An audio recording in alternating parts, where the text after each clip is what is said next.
It's meme time, it's meme time. Gather all your friends, it's meme time. It's meme time, it's meme time. The only cure for sadness.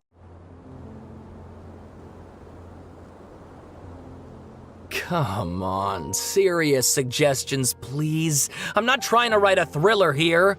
It's supposed to be an essay, you understand? An essay. That means facts and logic.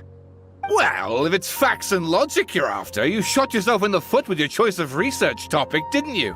The Tatara Suna mystery. When so much remains unexplained, there's little to be objective about. Unless, of course, you restrict yourself to textual criticism. Yeah, well, this is my teacher's area of research. I can't change that. But it's fascinating enough without having to sensationalize it, don't you think? The strange location, the missing details, a mysterious person. I want to write my essay on something interesting, and I'm interested in getting to the bottom of all this. That's the only reason I came to you. Yes, you came to me, so all the more reason to take my advice. The fact is, it's the dramatization that will make people want to read it. There's no getting around that. Okay, but... Did one of them just mention Tatara Suna? But that's all the way in Inazuma! Is it just Paimon, or is it kinda unusual for someone in Sumeru to want to write a paper about that? Everyone here's just going about their business. Maybe it really is just Paimon. Guess people here are free to research pretty much anything. Great! Let's go find out what this Tatara Suna mystery is all about. Alright, I guess I'll go with my textual criticism and your editorial direction for the first draft. I have a feeling that the missing Kabuki Mono will end up being the main focus of this paper. Ugh, if only we knew where to find that traveler. From what they say about him, this seems like the kind of thing he'd know about. Oh, you're the traveler, you say? Hey, what's with that face? Don't believe us? No, of course I believe you. Actually, I first heard about your great exploits when I was still in Inazuma. This is my first time coming face to face with you and your mysterious silver-haired companion. I couldn't believe my luck, and out of force of habit, I started, examining the evidence. Sorry. Oh, Sawada, for the love of... Sorry, we don't get out much, so our social skills are kinda lacking. Traveler, I hear you've helped many people a great deal and been to many places. Would you be able to tell us about Tatara Suna? Actually, we don't know much about that place either. In fact, we only came over here because we heard you talking about it and wanted to learn more. I see. My teacher chose this area of research as a personal challenge. He said it's difficult to get into because even Inazumans don't know much about Tatara Suna's past. But who'd have thought that... If you don't mind, I'd love to show you all my outline for the book I'm writing about Tatara Suna. Hold on, Sawada. Don't you think that's a bit of a deep dive for a first read? Well, fair point. In that case, please ease yourselves in gently by taking a look at Akaba's latest essay draft. Let me give you some background. This all started with the discovery of some records in Tatara Suna. The writings mentioned someone by the name of Mikoshi Nagamasa, who crafted a fine blade. But in the end, he threw it into a fire to destroy it, and killed his servant Katsuragi. Why? Well, no one knows. Apart from the swordmaker, his servant, and the one who wrote this all down, the records also mention a Kabuki Mono. This seems to be an Inazuman word for an eccentric stranger, someone who dresses funny or acts in an unusual way. That's right. Akaba's teacher has spent quite some time researching these events on the ground. This Kabuki Mono lived in Tatara Suna for a while before disappearing without a trace. And shortly afterwards, as Akaba mentioned, things got pretty ugly.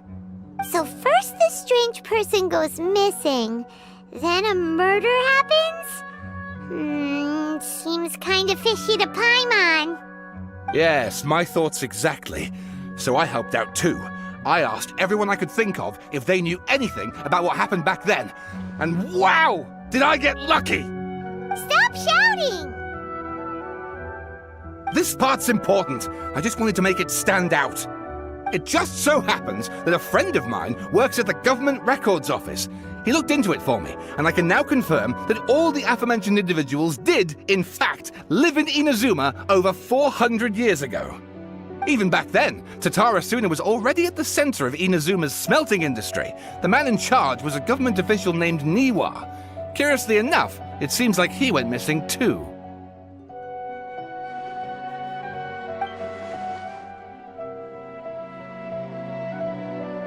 Wait, so there are 2 missing people in this story now? That's right! What's more, Niwa is a name with a lot of history to it. Have you ever heard of the great swordsmith clans of Inazuma? Oh, the swordsmiths?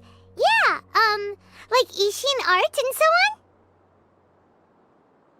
Wow, yes. You really know your stuff. That makes things easier. So basically, this Niwa was a distant relative of the Kaidahara clan, the last practitioners of Ishin art. Something then seems to have happened in the Kaidahara clan, leading to their downfall. I don't know the details, but taken in light of everything else going on around that time, it makes you wonder whether it's all connected somehow. The Kaidahara clan? Sawada, you left out the biggest detail of all. Oh, yes, of course. How could I forget? Brace your minds, ladies and gents, for they are about to be blown. Or maybe you won't believe your ears. I wouldn't blame you, of course, because in all my years as a writer, this is by far the most. Get to the point, for Pete's sake. According to information acquired by Akaba's teacher, the Kabukimono was not a human, but a puppet. A puppet?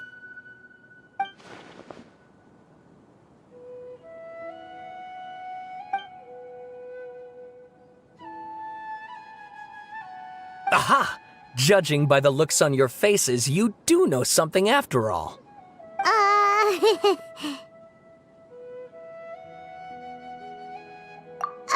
No! Paimon just meant, how creepy. The way you described it makes it sound like a ghost story. I agree, it does. But considering that non-human races in Inazuma are by no means uncommon, spooky events are to be expected. And that's exactly what my book is about. Please, take a look. Sawada was encouraging me to follow his more creative approach, but I think essays should be grounded in facts. I don't think explaining everything away with mysterious forces will cut it. Oh, how about if I plug the holes in Sawada's narrative with political intrigue? Like, I could put a turf war between rival factions at the center of the whole series of events. Wait, you're allowed to just make stuff up? Pretty sure you've gone from essay to guessay there. Akaba, look. Your teacher has researched this extensively. I've reached out to everyone I could think of. Whatever information we have now is all that there is to know. This is as much detail as you're ever going to get. Besides, if there really was a political power struggle going on at anything like the level you seem to be suggesting, what hope would we ever have of finding out the truth? Good point. Okay, back to the drawing board, I guess. Give me some time. I need to find a new angle on this. We have some other stuff to do, so we'll have to say goodbye for now. Good luck with your essay! All right, thank you. If you find out any more info about all this, please do let me know. Thanks so much.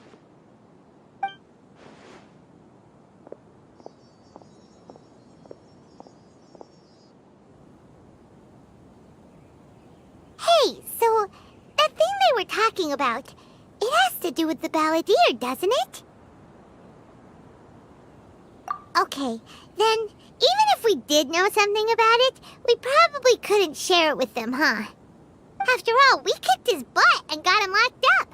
Information about people like that is usually super confidential, isn't it? If you ask Paimon, Akaba should just pick a different topic. There must be as many essay topics as there are trees in the forest. There's no point in...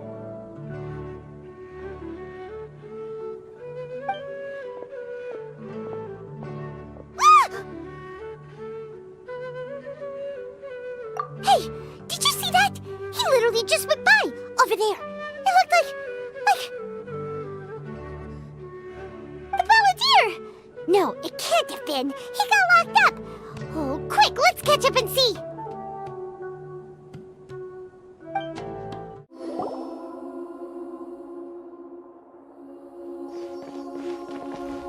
Traveler, Paimon, there you are. Nahida! Bad news. We just saw the Balladeer strolling around in public. Did he escape or... Ah! It's him! Sure enough, you're here. Hey! What are you doing in the sanctuary of Surasthana? Aren't you supposed to be locked up? I know you must have a lot of questions. Please, allow me to explain. It was my idea to set the Balladeer free. We made a deal, and he's gonna do some investigation in Irminsul for me. A deal? Huh. You sure you trust this guy? What did you expect? Why do you think Sumeru would keep me around otherwise?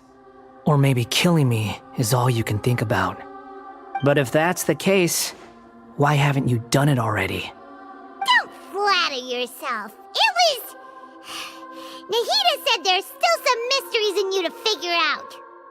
Ah, so if it were up to you, you'd finish the job? Guess I had you all wrong. There I was thinking you were just getting cold feet. Well, that escalated quickly. Not a good start. Could I ask you all to please calm down? But Paimon's worried about you, Nahida. Don't let him trick you. It's not every day you see people questioning the God of Wisdom's judgment. Just when you think you've seen it all. Don't you dare try to drive a wedge between us! As long as the terms are reasonable, I don't think there's a problem in making a deal.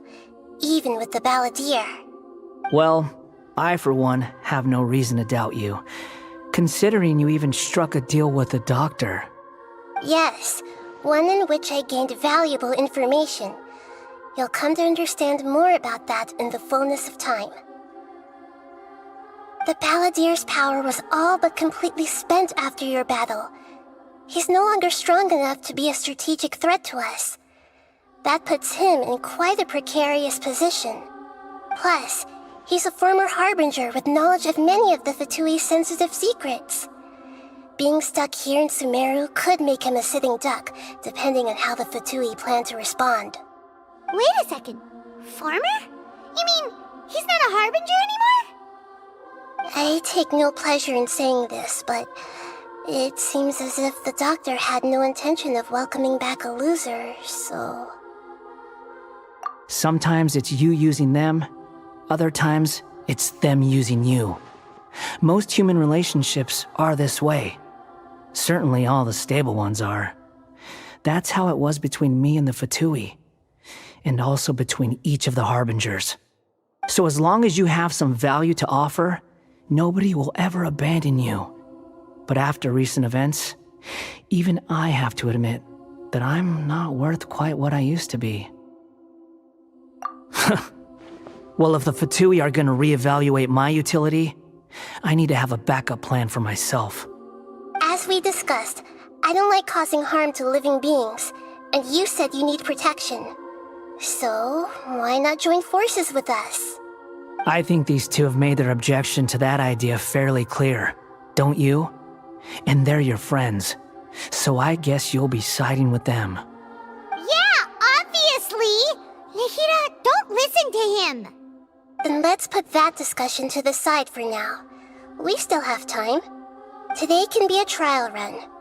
Where we go from here will depend on how well we manage to cooperate today. All right, then I'll do what we agreed. Good. Go now, and keep in touch. Nahida, are you serious about this? Yes. I have my reasons for this decision. In fact, I'm largely doing it for your benefit. Yes. As I told you once before, there's information about your twin in Irminsul. Oh, yeah. Actually, that's the whole reason we came to see you today. So, you have an update on that? Mm-hmm. You may remember me mentioning that the Fatui had not included your twin's details in the Descender category. This is an extremely important point. It's possible that the Fatui have other information that even I don't know about. And since the Balladeer used to be one of them, he'll be better acquainted with this information than I am. He was granted the power to connect with Irminsul when he almost became the god of a new era. Even though he no longer has the Gnosis, some traces of its power remain in him. He can still connect. The amount of information in Irminsul is vast beyond description. Sifting through all of it without knowing what to look for would take too long, even for me. So I asked the Balladeer to search in Irminsul for any information about the Descenders. He's more familiar with this kind of information, and should be able to find it more quickly. Exactly! Or what if... Paimon just doesn't trust him! He's treated us as enemies every time we've run into him! I understand. But sometimes, everything is dictated by which side you're on. How things will go in the future depends on what information he brings back. And Traveler, I know what your heart desires most of all. Our minds have connected several times before. There is a corner of your heart reserved for an intense longing. A feeling of being all alone in the dark, searching for the one candle whose light still burns. As Sumeru's deity, it is my responsibility to be on guard against the Balladeer. But as someone who counts you as a friend, I want to do something for you. If this deal with the Balladeer can give you the answers you've been longing to find, then it's worth it. It's my pleasure, really. You're Sumeru's hero. You've more than earned it. Paimon's still worried about this idea. Is there anything we can do to help? I was going to contact you about that, but then you suddenly showed up on your own accord. Seems like we have a telepathic connection. In fact, I was going to ask you to supervise the Balladeer on my behalf while he carries out the task I assigned. Even though he only has a fraction of his full power left, that's still a fraction of a former Harbinger. If you could accompany him, it would put my mind at ease. Of course, I'll be there to help guide you through Irminsul from the outside. Great, thank you. Prepare yourselves. I'm going to transport you into Irminsul. L is for lovers who love one another. A is for ass, of which I like to eat. U is for you're the only one for me.